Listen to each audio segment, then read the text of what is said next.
Magandang araw po, welcome po sa aking channel, Love9 TV. Patalasasan po, meron po ba kayong mga properties na napapabayaan or non-performing assets? Plan nyo ibenta, pero wala kayong oras sa pagbibenta nito. Kung ito'y pagkakatiwala nyo po sa amin, tawag lang po kayo sa aking numero.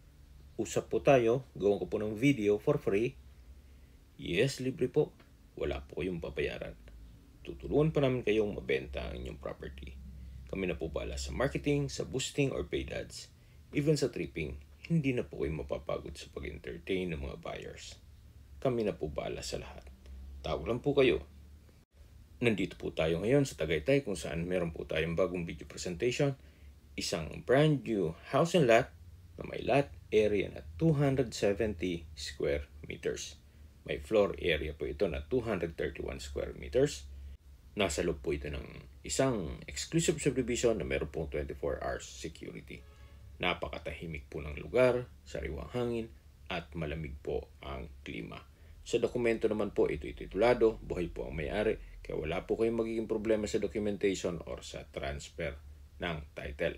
Nakabakod na po buong property at ito'y may steel gate na rin.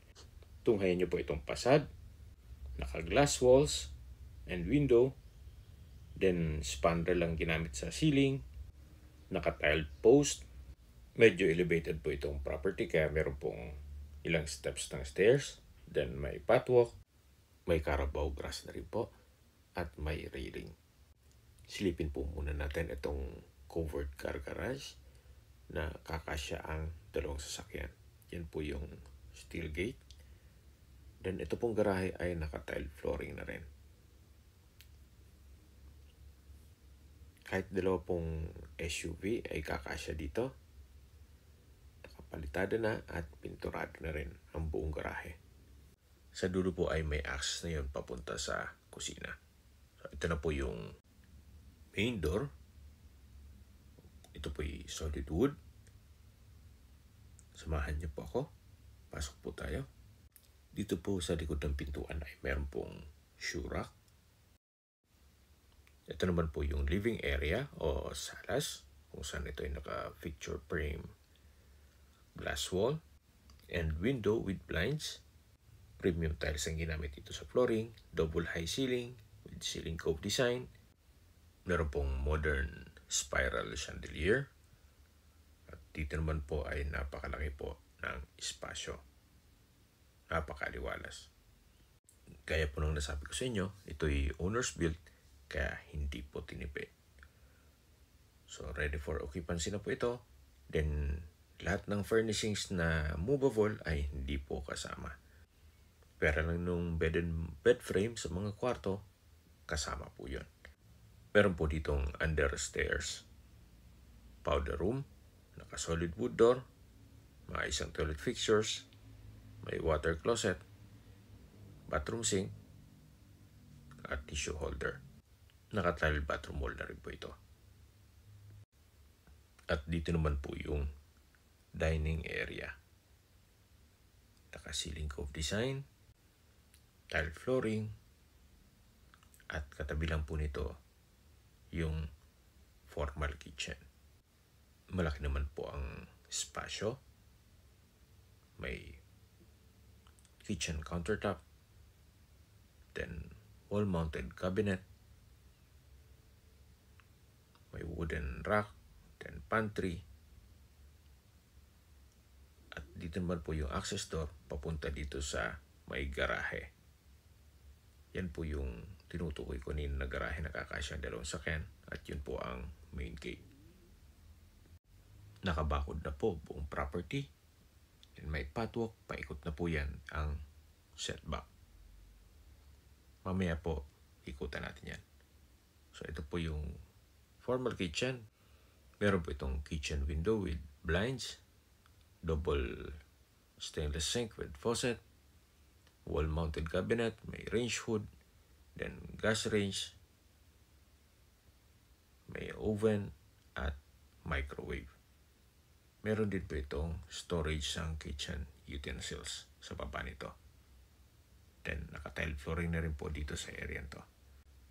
Yan po ulit yung dining area. Then sa dulo po may makikita kayong glass door papunta naman sa lanay.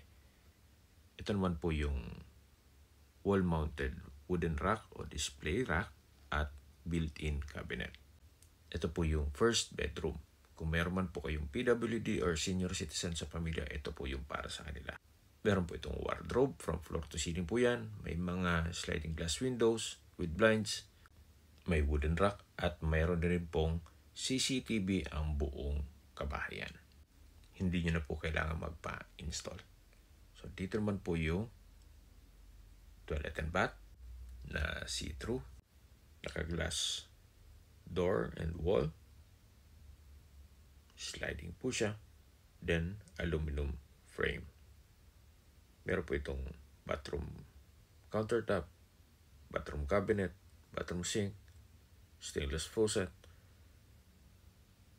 water closet with bidet, then naka-tile bathroom wall. From floor to ceiling po yan. May bathroom window at hot and cold shower. Okay, labas po tayo. So yan po, pwede naman pong patint yan kung sakaling ayaw nyo ng see-through na glass door and wall. Yan po ulit yung first bedroom. At paglabas nyo po, ito po ulit yung dining area. At dito naman po yung aluminum glass door. Then may security grill na rin. At may blinds. Access po ito papunta dito sa lanay. Naka-trellis. Then may pathwalk. Paikot na po yan ang bahay. Ito po yung perimeter fence o concrete fence.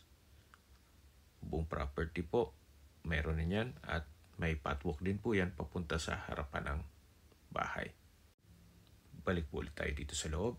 Ito po yung dining area. Sa dulo yung formal kitchen. At itong natatanaw natin ay yung living area o salas. Ito pong pintuan na ito ay yung powder room. So, double high ceiling po itong living area. Napakaganda po, napakaliwalas. At ito naman po yung hagdan. Malapad po siya. Naka-concrete staircase. Then, wooden handrail at tubular railing. Samahan niyo po ako. Akyat po tayo. Nandito na po tayo sa family area. Naka-ceiling cove design. Wooden design ng tile flooring. May sliding glass window with blinds. Then, dito naman po yung open below. Yan po yung ceiling cove design. Then may modern design na spiral chandelier. Naka-picture frame glass wall. Then ito po yung salas or living area. Hanggang dito po sa pwesto ko ay meron pong malaking glass wall and window. Mapapansin nyo po pati po dito sa taas ay pulidong-pulido pagkapalitada at pintura. Balik po ulit tayo dito sa family area. Malaki naman po ang espasyo nito. At ito naman po yung hallway papunta sa mga kwarto. Check po muna natin itong first bedroom dito sa second floor. Naka-solid wood door po ito. Meron po itong mga sliding glass window with blinds. May bed and bed frame. Naka-wooden design ng tile flooring. May pin lamps sa ceiling. May outlet na rin po. May molding po sa in-between itong flooring at wall. Then meron din po itong wardrobe from floor to ceiling din po yan. Then naka-soft close hinges. At may sariling toilet and bath. Naka-solid wood door. May bathroom countertop, vanity mirror, bathroom sink, stainless faucet, at bathroom cabinet. May water closet with bidet. At ito po yung naka-tiled bathroom wall. From floor to ceiling din po yan. Meron din po itong hot and cold shower. At may bathroom window. Yan po, tunghin nyo po ulit itong first bedroom. dito sa second floor. So lalabas po tayo para check natin yung kwarto. Paglabas niyo po, yan po yung family area. At ito naman po yung pangalawang kwarto. Ganun din po, may bed and bed frame, may sliding glass windows with blinds, may pin lamp, center lamp, then wooden design ng tile flooring. Meron din po itong wardrobe na from floor to ceiling. Halos identical po. Then may molding in between ng flooring at wall. May awning type design na glass window with blinds. At meron din po itong sariling toilet and bath. Naka-wooden door, maayos ang toilet fixtures, may vanity mirror, bathroom sink, water closet with bidet, stainless towel holder, then naka-tile bathroom wall, from floor to ceiling na po yan. At meron din pong hot and cold shower at bathroom window with blinds. Labas po tayo. Tunghayin niyo po ulit itong second bedroom. Lipat po tayo dito sa third bedroom. Dito po sa third bedroom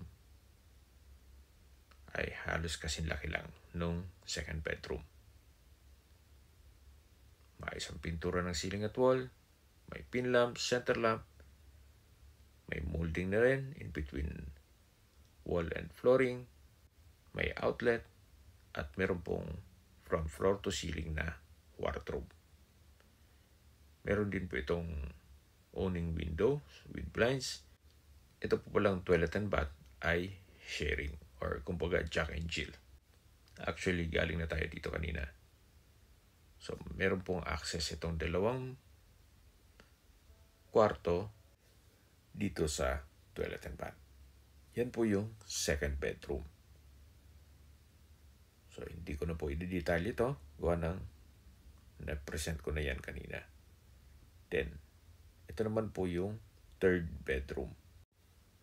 Halos lahat pong mga windows ay may blinds na rin po. So, balik po ulit tayo dito sa family area.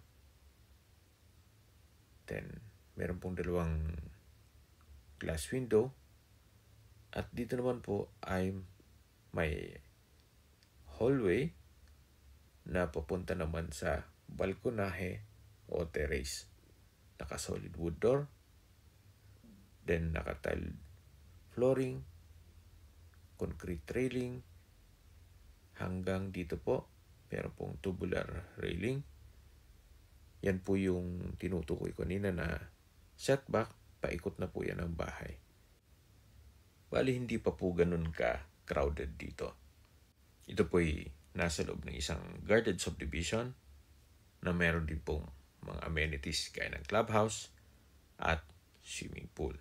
Nasa mataas na lugar po ito. Ang estimated elevation above sea level ay 2,000 feet. More or less. So, yan po yung harapan ng bahay. Napakatahimik po. Maganda po ito para sa inyong retirement. Meron pong maliit na canopy dito. At babalik po ulit tayo dito sa loob. Yan po yung open below. Then, yung sala sa baba. At yun po ang main door. Napakaganda po nitong floor plan. Napakaliwalas itong bahay at quality ang pagkakonstruct. Habang naglilibot po tayo at pinagmamasdan niyo po itong buong kabahayan, pag-usapan na natin ang distance, location at travel time. Mula po sa Picnic Grove, ang distance is 3.8 kilometers at ang travel time is 10 minutes. Mula naman po sa Starbucks Downhill, ang distance is 1.4 kilometers at ang travel time is 5 minutes. Mula naman po sa Tagaytay Rotonda, ang distance is 2.9 kilometers at ang travel time is 8 minutes. Sa Tagaytay Rotonda po ay kompleto na rin kaya ng hotels, restaurants, banks, church, schools at hospital.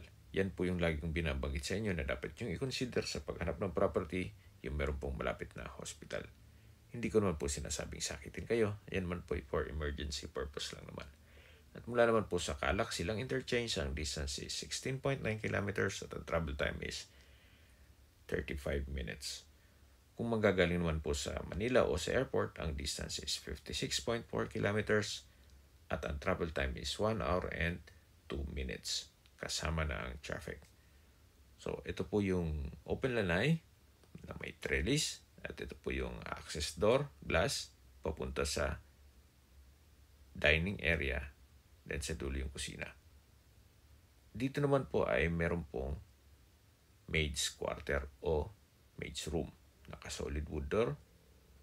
Then, sa spasyo, sakto lang. Hindi naman siya ganun kaliit at hindi naman ganun kalaki. Meron din po itong glass window with blinds. Then, may wooden rack. At meron din pong sariling toilet and bath. Na kung saan maayos naman ang toilet fixtures nito. May bathroom sink, water closet with bidet, tiled wall, at bathroom window. So, kumpleto na rin po itong maid's quarter. Paglabas po natin, ito po yung perimeter fence. Kaya na po nang sabi ko sa inyo, paikot na po yan. Then, ito po yung back view ng bahay. At sa mga nag-skip po ng video, summarize ko lang po, ito pong property ay nasa loob ng isang subdivision dito sa Tagaytay at may lot area na 270 square meters. May floor area po ito na 231 square meters. Ito ay semi-furnished na may kasama na pong dalawang gas burner, may larger manya stove, microwave, toaster, refrigerator, 3 water heater, may CCTV na may 7 camera at 3 bed and bed frame. Ito po yung access door papunta sa formal kitchen. At dito naman po yung garahe. Okay, sa presyo na po tayo. Binibenta po ito ni owner sa halagang 19 million pesos net. Ibig pong sabihin, si buyer na po ang sasagot sa lahat ng taxes at expenses with regards to documentation.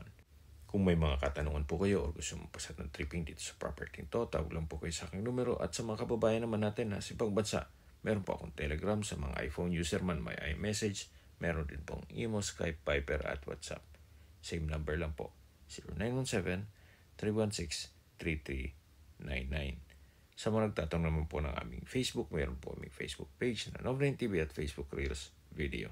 Makisuyo po, paki-like and follow na rin. Meron din po aming Nov9 TV TikTok at yung ibang YouTube channel na The Nov9 TV channel at AC Listings. Sana po naibigyan yung aming video presentation. Paki-like and subscribe na po sa aking channel para ma-update din po kayo sa aking future listings. Kung sakali po hanap nyo yung mas malaking sukat ng lupa, meron din po kaming ibang listings na pwede nyong pagpilian.